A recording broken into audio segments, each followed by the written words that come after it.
ठीक है बचवा, आपस समाचार बताओ बचवा। हमार काका सब ठीक है। अच्छी बात।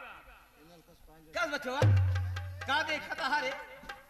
यार काका जब देखे तब तुम्हारी चलता ही रहा था। का चलत रहा था? क्या हिलावत है बंद है? अरे बचवा, जब हमारी किनाई हो जा बचवा, 80 बरस हो जा बचवा, जैसे हमार ई डंडी हिले तो है ना, ऐसे तोहरो हाथ हिले, डंडी हिले। अरे यार बंद न। अरे बचवा ऐसे कैसे बंद होई बचवा?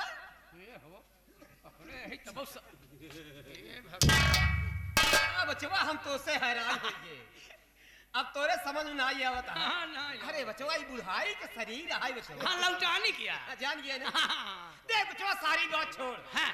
जितना भैया बाबू माई बहनिया बैठा है हाँ। पहले हमार पर्चे बता दे बचवा। हाँ। हाँ हाँ देखा काका हाँ हाँ। अब वहीं एक तो हम 2 चूड़ी माइनस में ही। अच्छा अब वहीं अगर हम आपका परिचय बताओ हाँ हाँ तो का कहिया असल में हम बोला ही आगे काका तो कुछ सरवा उल्टा पुल्टा हो गया था। ये बात। तो कुछ लोग कहते नहीं असको सार पकड़ घंटी है। अच्छा, अच्छा। हाँ जब काका तू आई तो हमका का जरूरत बा। ये बात। सावा बेटवा खुश रहा। हम समझ गए बचवा कि हमार पर्चे ले में तैयस मरता है बचवा। और काका का तोहार हम सम्मान करी थी। अरे काहे ना बचवा? हाँ करे सम्मान करत है कि सम्मान? वह छोटे बड़े का। हाँ ये बात वही तो। ठीक है बचवा, बैठ जाए। हाँ, कौन बात नहीं। भैया आप सब हमार पर्चे ले, आप सब हमार पर्चे ले। हम के है और कहाँ के रहे वाला है? हम जिला पटना गांव प्रेम नगर के रहे वाला है। जिला पटना गांव प्रेम नगर के रहे वाला है। हमार नाम है राम जस किसान। हमार नाम है राम जस किसान। हम अपने के बहुत बड़ा किसान लगाई था और किसान ही। भैया हमारे पास 2 बेटवा 1 बिटिया है। अभी दोनों बेटवा के शादी कर दी। बड़े लड़का के नाम है रमेश कुमार। बड़े लड़का के नाम है रमेश कुमार। रमेश बेटवा तेरी बेर अपने ससुरारी बीरापुर में निवासा पाए है।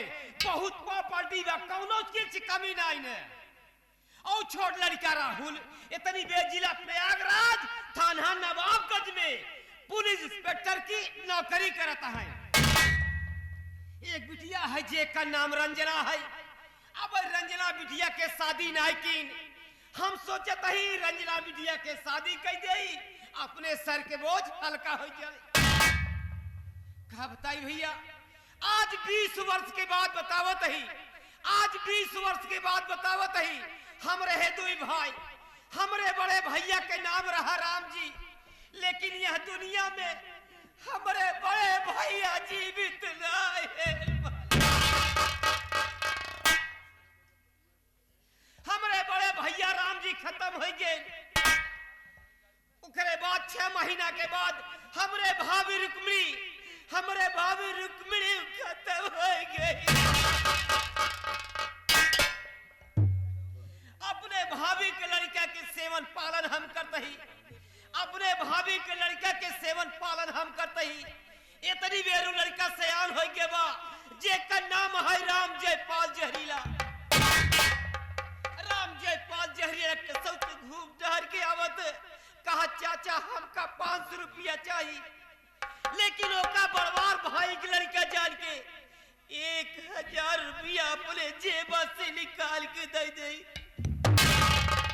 कहो काका बचवा ये कहा तही कि अगर वो जितना खर्चा जब मांगा थी भैया हाँ बचवा तो उनका दे दिए थे। हाँ बचवा। 100 मांगे तो 200 दे दिए थे। हाँ। 500 मांगे तो 1000 दे दिए थे। हाँ बचवा हम कहा तही ई पैसवा ये करा थी काऊ बतावत ही बचवा, अकेले जिए कितना खर्चा बा उनका। बतावत ही बचवा।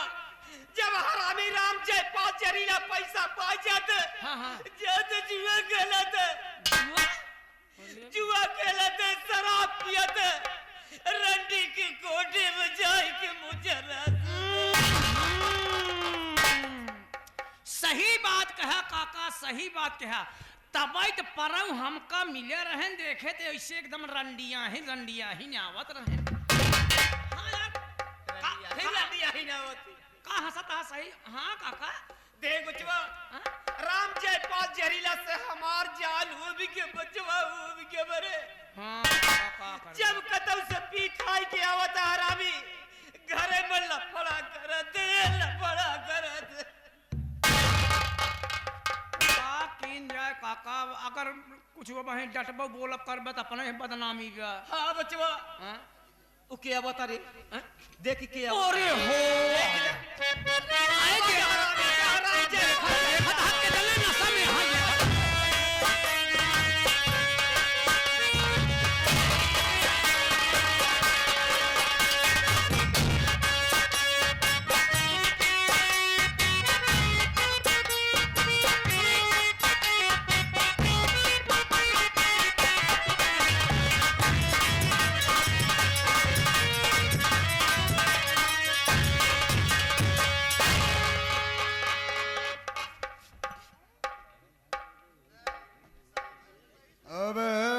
सरवा सकवा कहाँ है वे?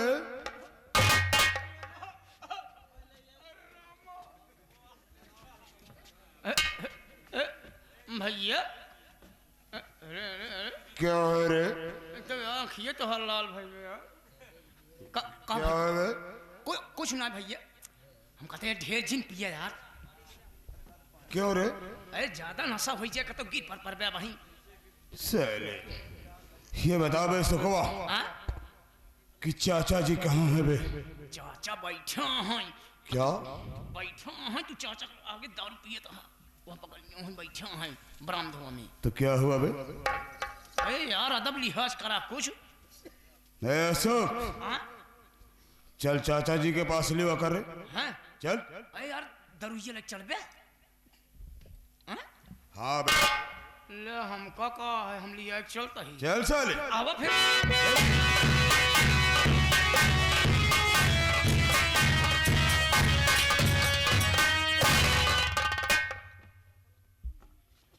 चाचा जी के चरणों में जयपाल जहरीला का प्रणाम। संभरा संभरा संभरा क्या बेटा राम जयपाल जहरीला? अरे हरामजादे तुम्हें ये एक बार नहीं 2 बार समझा चुका हूँ नालायक कि मेरे सामने दारू पीकर नालायक क्यों चाचा जी शराब क्या खराब है? क्यों नहीं खराब है? हाँ? काहे को खराब है? ओह, काहे का खराब है? क्यों हरामजादे? अरे तुम्हें शर्म आना चाहिए। हाँ? मेरे सामने जो दारू पी रहा है हाँ? हम कहा था चाचा अपने खानदान में क्यों कभी छुए नहीं का? क्यों ना छेड़ बचवा? हाँ? चाचा जी हाँ बोल बेटा।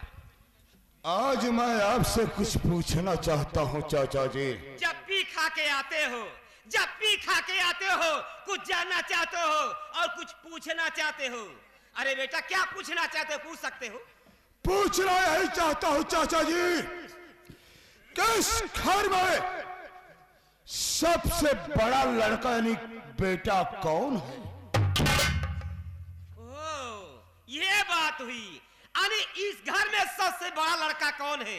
अरे बेटा सबसे बड़े लड़के तुम हो। रमेश राहु से बड़े लड़के तुम हो। अरे बेटा कहना क्या चाहते हो?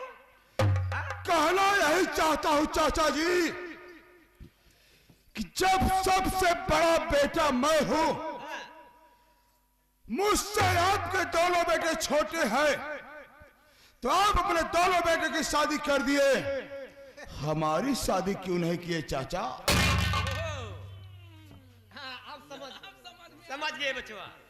राम जयपाल जहरीला तू जानना चाहता है कि अपने दोनों बच्चे की शादी कर दिया हूँ। अपने दोनों बच्चे की शादी कर दिया हूँ, तेरी शादी क्यों नहीं किया? क्यों नहीं किया चाचा? तुझमें कमी क्या है? कमी जानना चाहते हो? जी हाँ। अरे बेटा तू एक जुआरी है, तू एक जुआरी है, तू एक शराबी है, तू एक रंडी बाज है, इसलिए तेरी शादी नहीं हो पा रही है। अरे बेटा शराब पीना छोड़ दे, गंदी आदत है। शराब पीना छोड़ दे, तेरी शादी तुरंत हो जाए। और क्यों बेटा? सही बात है। शराब बिल्कुल छोड़ दे भैया। शराब बिल्कुल छोड़ दे। हाँ? शराब बिल्कुल छोड़ा, हाँ? दारू बरोबर पिया। शराब छोड़ दूं दारू पीऊं? अबे सकवा साले, एक ही हुआ हरामजादे। हाँ, चाचा जी हाँ, मैं शराब पीता हूँ, जुआ खेलता हूँ, रंडी के कोठे पर जाकर मुजरा सुनता हूँ, इसलिए मेरी शादी नहीं हो रही है। नहीं। अरे चाचा, क्या शराबियों की शादी नहीं होती है? अरे तुम्हारे जैसे, हाँ? हाँ कहीं चाचा, यहाँ नाले में, कहीं वहाँ नाले में हरामी बात करता है। होती है चाचा, लेकिन तुम नहीं करना चाहते हो। हाँ? हाँ चाचा, तुम हमारी शादी नहीं करना चाहते हो क्योंकि मैं तुम्हारी असलियत को जान चुका हूं चाचा। तुम हमारे साथ सौतेला व्यवहार कर रहे हो चाचा, सौतेला व्यवहार कर रहे हो। यही सोच रहे हो ना कि राम जयपाल जहरीला क्या मेरा अपना बेटा है? मेरा अपना बेटा तो नहीं है ना, वो भाई का बेटा है। और यही सोच रहे हो चाचा कि राम जयपाल तो शराबी है, जुआरी है, रंडीबाज है। किसी दिन शराब के नशे में किसी गाड़ी के नीचे आ जाएगा, मर जाएगा, तो सारी जायदाद हमारे बच्चों के नाम हो जाएगी चाचा। नहीं बचवा, तोहार सोच गलत है बचवा। हम सब दिन सोचे कि राम जयपाल जहरीला के शादी हो जाए, राम जयपाल जहरीला के शादी हो जाए, हमारे घरे में 3 पतो हुआ जाए, एक रोटी और मिले, हम सौतेला व्यवहार कमाएगी बचवा। बस चाचा बस, बहुत हो गया। एक तुम्हारी मगरमच्छ वाली आंसू बहुत हो गया चाचा। मैं तुम्हारी इस आंसू में आने वाला नहीं हूं, मैं तुम्हारे हर रंग से वाकिफ हो गया हूं चाचा। ये जो तुम गिरगिट तरह रंग बदलते हो ना, मैं तुम्हारे झांसे में आने वाला नहीं हूं चाचा। आज मेरी एक बात सुनो चाचा। क्या कहना चाहते हैं? बता रहा मैं क्या कहना चाहता हूं।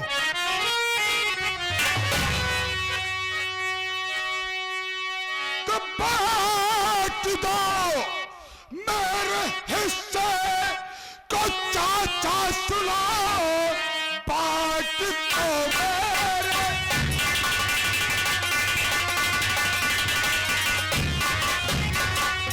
अरे चाचा सुनो, साथ में अब तुम्हारे है रहना नहीं, मेरा हिस्सा चाचा अब भी बांट दो, साथ में मेरा होगा गुजारा नहीं।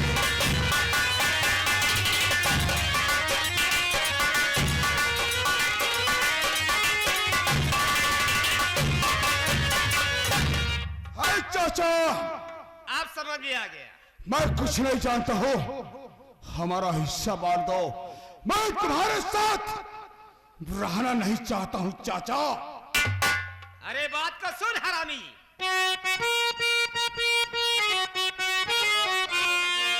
राम जयपाल तू मान मेरा कहा, मुझसे होकर अलग कुछ न कर पाएगा। लोन सरकारी बापू और तुम्हारे लिए, मुझसे होकर अलग कर्जा न भर पाएगा।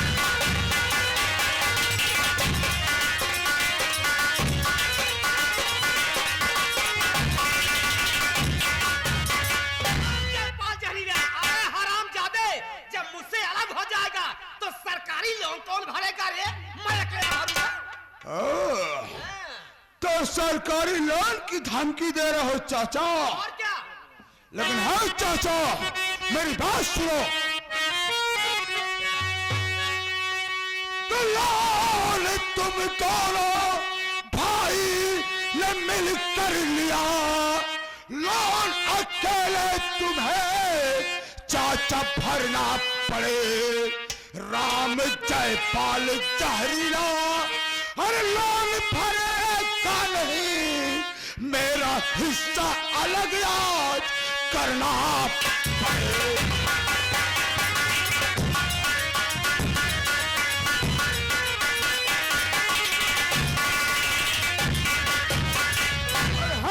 चाचा, मैं कुछ नहीं जानता हूँ। लोन तुम दोनों भाई लिए हो, मैं लोन नहीं लिया हूँ चाचा। तो मैं क्यों भरूं? अरे लोन लिए थे ना, तो लोन में ट्रैक्टर लिए थे चाचा। ट्रैक्टर की कमाई कौन ले रहा है? आप ले रहे हो। तो मैं क्यों लोन भरूं? मैं कुछ नहीं जानता हूं। हमारा हिस्सा चाहिए तो चाहिए। अरे वाह बेटा, अरे तेरे लिए कौन सी कमी की? अरे तुझे पढ़ाया लिखाया सियाना कर दिया और तू हिस्से की बात कर रहा है। कोई एहसान नहीं किया हो चाचा, कोई एहसान नहीं किए हो, अपना फर्ज अदा किए हो। ठीक है, हिस्सा चाहिए ना? हाँ, मुझे मेरा हिस्सा चाहिए। तो बचवा आज हिस्सा मिली, हम आधा बांट दे बचवा, आधे आज हम नहीं मान दे बोले बचवा।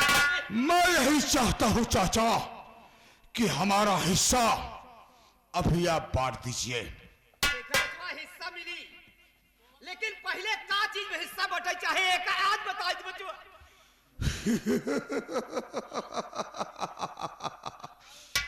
हाँ चाचा, आप बहुत अच्छा बोले हैं कि क्या चाहिए तुम्हें। तो चाचा जी, कोई शुभ काम होता है तो सबसे पहले उसके ननिहाल से शुरू होता है। आज बंटवारे का भी शुभ काम है, मेरे ननिहाल से ही शुरू होगा। कहने का मतलब कि हमारे माता पिताजी के शादी में जितने भी जेवरात थे, हाँ बचवा, जितने भी बर्तन मिले थे, सब में हमें आधा हिस्सा चाहिए। ठीक है बचवा, आधा हिस्सा चाहिए ना? पहले ननियौरे से शुरुआत होई ना? हाँ चाचा। ठीक है बचवा। ए बचवा यहाँ आता। देख बचवा, हाँ जवान एक ननियौरे जो बर्तन मिले रहा, हाँ देख उमे हक हमारो होत ना? बिल्कुल होता, हाँ? बिल्कुल होता। आधे का हकदार हमहू है। और क्या? देख बचवा, इनके ननियोग जितना बर्तन है, हाँ। जे उठा लिया, हाँ। हम आधे बंटवारा कर दे बचवा। हम कहा था यार काका झूठ बोलन का भैया। देख बचवा, यही तो नाई कहे यार। तो हम कहा था ने हाँ। इनके ननियौरे जितना बर्तन हन फुट टूटने आई के बा। देख बचवा, कसाई के भुसौली में रखा है। हाँ हाँ जे लड़कियां जो टूटा फूटा बा, आधे आधे का बांट दे बचवा। बांट देबे। हाँ, बांट देबे। ला जब तू नहीं करता था मां कौन जाता है बचवा एक जान ले, क्या बात है? 2000 ईंटा मंगाई के, है? 2000 ईंटा मंगाई के, ऐसे छाड़ दिवाली गिराई दे। वहाँ कहीं तू रे भैया, कहीं धाम राम न सकल देखब, न सकल दिखाऊ। तो क्या तहार सकल देखे बिन मरा जात बा? हम और तहार सकल नहीं देखे चाहत ही, इ मनहूस चेहरा हम नहीं देखे चाहत ही।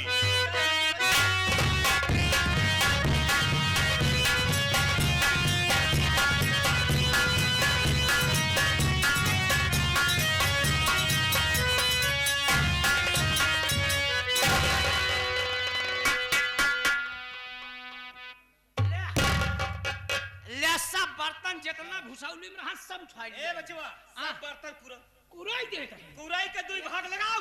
2 भाग लगाओ। कौ हम कौ ज्यादा ना चाहिए बरोबर लगाओ।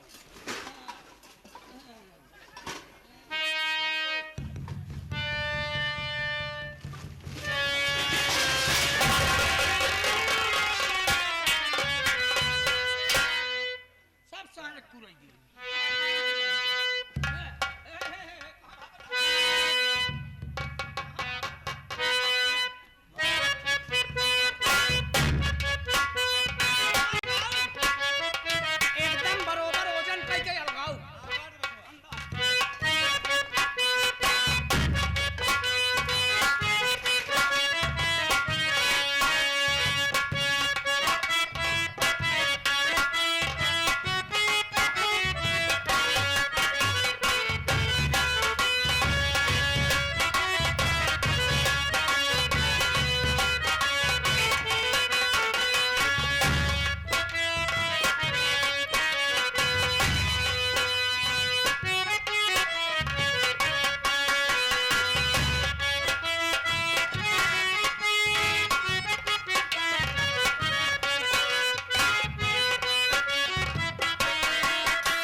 तो का 2 घंटा बटाइम लागे बात ले होई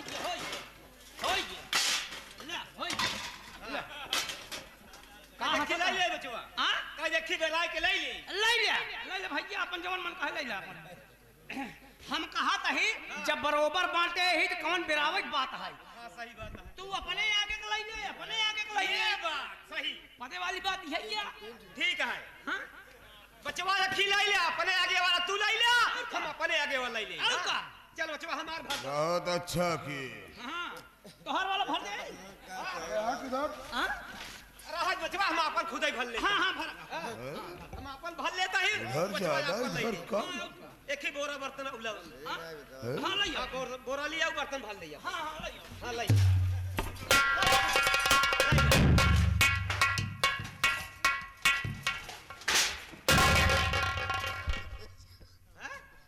अरे हाय चाचा तुम बेईमान हो चोर हो ऐसे कोई धरा साले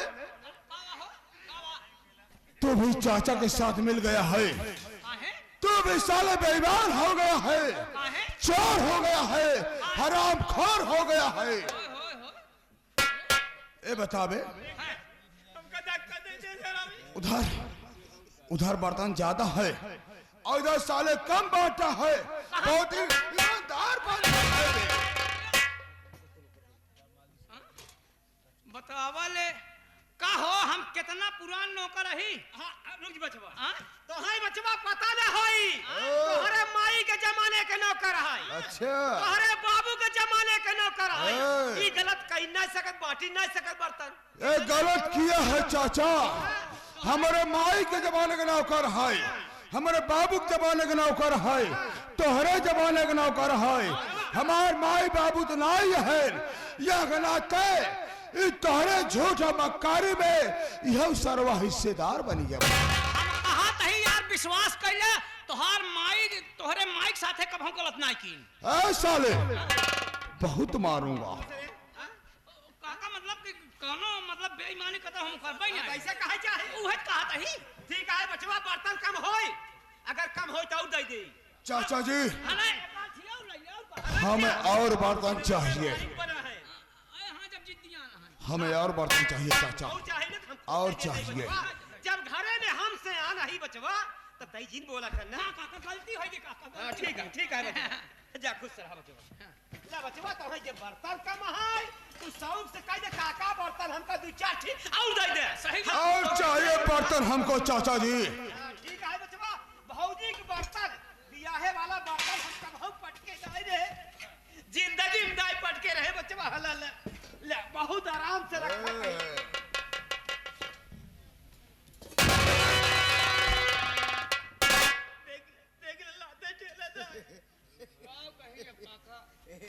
रुक जी बचवा बर्तन हम तो कहीं और कम है ना और चाहिए चाचा जी हमको बर्तन ले बचवा ले बस जा बस और चाहिए चाचा हमको और चाहिए सब बर्तन चाहिए तो कहीं और चाहिए सब चाहिए हमें और चाहिए रामी हाय तो कहीं और चाहिए आ तो कर ले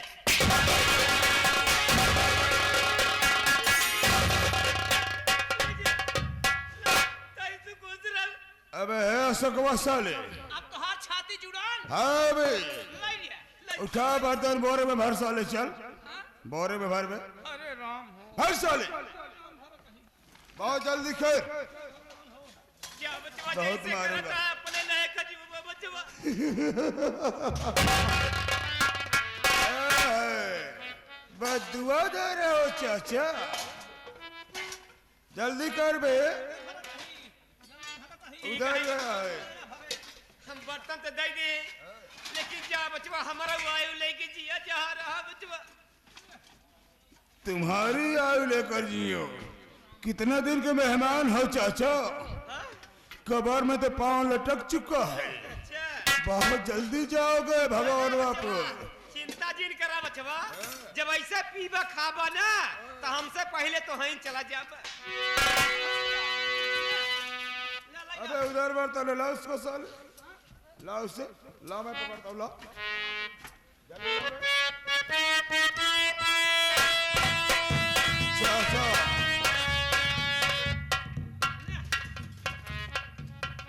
चाचा जी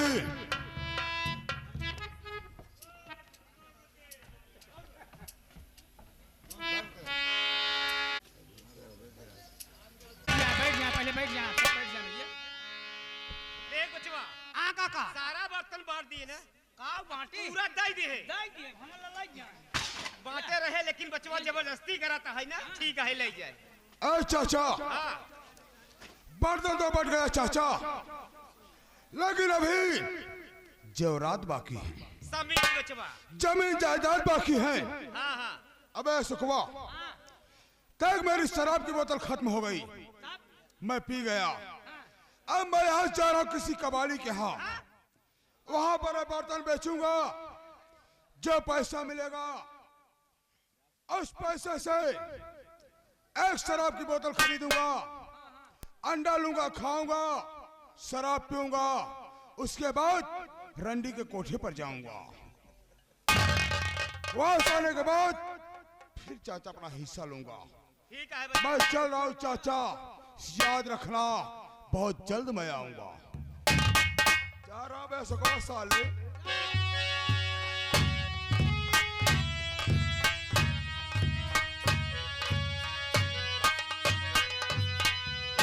सब बेटवा देखे कहो मतलब कि भौजाई के बर्तन हाथ लग कहो यानी कोनो भी सामान भवा इतना इज्जत से ऊपर है। बहुत इज्जत की है बचवा। आज वह बर्तन ले जाता है कबाड़ी खींच के। जायद बचवा हाँ? देख बचवा सोचे रहे हमारे बुढ़ाई में राम जयपाल जहरीला हाथ बटाए बचवा लेकिन सब व्यर्था कह दिए रे व्यर्था कह दिए।